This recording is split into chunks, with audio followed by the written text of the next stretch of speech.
رمضان میں جو مر جائے اس کی بخشش ہو جاتی، اس کا حساب نہیں ہوتا، حساب نہیں ہوتا نا۔ تو کسی نے مجھ سے پوچھا بعد میں ہوتا ہے؟ میں نے کہا اللہ تعالیٰ کوئی ہماری طرح، اللہ تو رحیم و کریم ہے، ایک دفعہ چھوڑ دیا تو چھوڑ دیا، یہ تھوڑا ہونا آ جاؤ بھائی ضمانت کینسل ہو گئی ہے دوبارہ پا دے یہ تو دنیا کے دستور، جب اس نے ایک دفعہ کہا چاؤ۔ تو یہ بہت مبارک مہینہ ہے۔ پہلی تیاری کیا ہے؟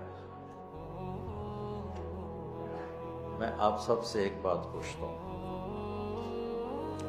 دنیا میں کوئی گناہ ایسا ہے جس پہ توبہ نہ ہو سکتی؟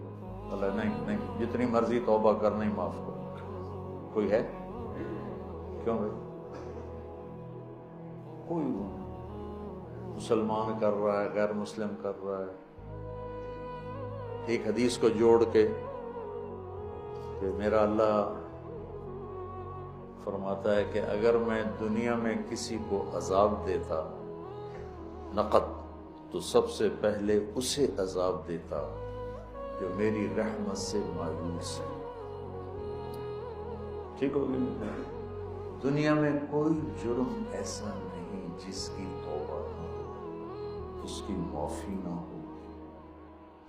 تو ہم اپنی ذات سے شروع کریں کہ آج تک ہم سے جتنی خطائیں ہوئیں، کوئی زبان کی، کوئی آنکھوں کی، کوئی کانوں کی، کوئی معاملات کی، کوئی معاشرت کی، اس سب سے ہم آج پہلی رات ہے توبہ کر۔ آپ تو تھوڑے سے بیٹھے ہو، یہاں لاکھوں لوگ جڑے ہوئے ہیں، تو ان سب تک یہ پیغام پہنچانے کے لیے بات کر رہا ہوں۔ آپ تو سارے نیک بچے ہو اور اللہ کے فضل سے کبائر سے بچے ہو، سوائے مولویوں کا ایک بہترین کھانا ہے غیبت، وہ تم رج کے کرتے ہو۔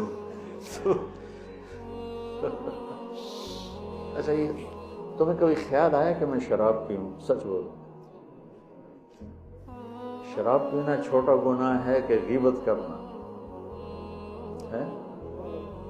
شراب پینا چھوٹا گناہ ہے، غیبت کرنا بڑا گناہ ہے۔ تو تم سارے مزے لے لے کے کرتے ہو۔ کوئی تمہیں کہے شراب پیو گے تم، جوتا تو اللہ حول ولا قوت، میں عالم ہوں مجھے شراب کی بات کرتا ہے، بدبخت مردود، کتنے فتوے دو گے؟ اور وہی آ کے تمہیں چسکے لے کے کسی کی برائی کرنا شروع کر، ہاں ہو